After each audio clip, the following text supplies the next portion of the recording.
ভোরবেলায় দুই ট্রাকের মুখোমুখি সংঘর্ষ। তারপরের ঘটনা চলুন জেনে নিই।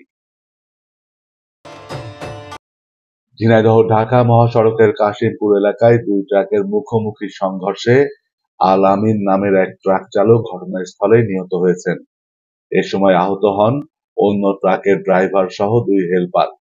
ভোর 5টার দিকে এ দুর্ঘটনা ঘটে। নিহত আল আমিন ঝিনাইদহের কোটচাঁদপুর উপজেলা আজিজুল ইসলামের ছেলে।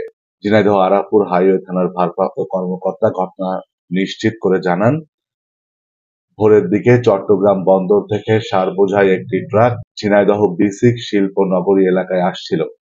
পথে কাশিমপুর এলাকায় পৌঁছালে সামনের দিক থেকে আসা বালু বোঝাই অন্য ট্রাকের সঙ্গে সংঘর্ষ হয়। এতে ঘটনাস্থলে সার বোঝাই ট্রাকের চালক নিহত হন।